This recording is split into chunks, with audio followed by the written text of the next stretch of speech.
I call the member for Noosa.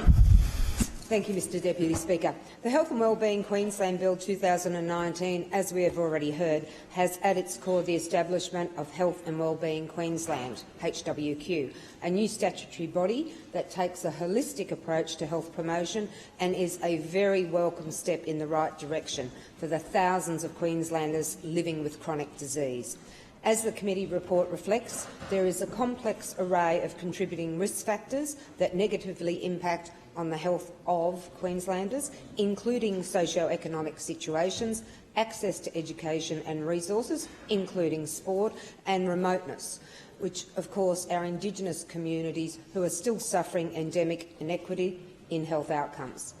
This bill aims to address these issues using a multisector approach that works with education, employment, housing, the private sector, sports and the arts to tackle the underlying socio-economic, mental health and access factors contributing to chronic disease.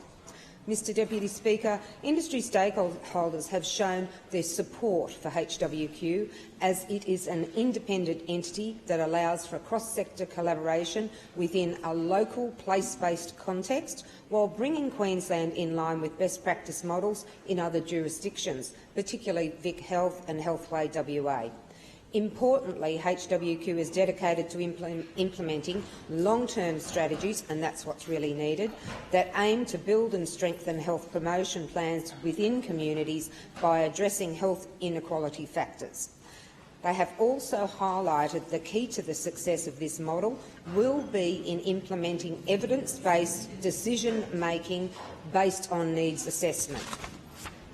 All stakeholders have agreed the board should be comprised of industry professionals with diverse lived experience, cultural backgrounds and professional experience across multiple sectors to ensure equal representation, vibrancy and clear direction into the future. The proposed transparency measures enable adequate oversight, especially during the early stages of establishing this body. Rather than creating an office within an existing government department, the structure of HWQ allows enough flexibility to control its own funding and implement long-term operative goals. Deputy Speaker, acknowledging the underlying causes of poor health and chronic illness and giving local communities the means to tackle these endemic issues from a local and holistic viewpoint is essential and very relevant to our communities, including my own electorate, for creating lasting change through targeted intervention and prevention. The establishment of HWQ can assist drive policy and resources to deliver solutions to these underlying causes, as well as acknowledging that poor health is not an issue for individuals to deal with alone, that as a society we all have a role to play in the health of all Queenslanders.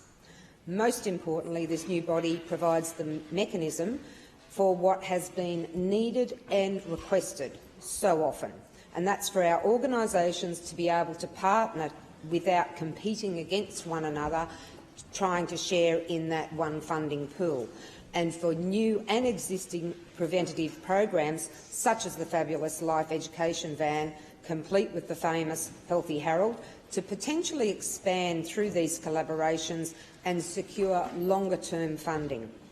Thank you to the committee, departments, agencies and submitters involved for your work. We all look forward to much better health for Queenslanders from this long sought-after holistic approach, and I commend this bill to the House. Mr Acting Speaker.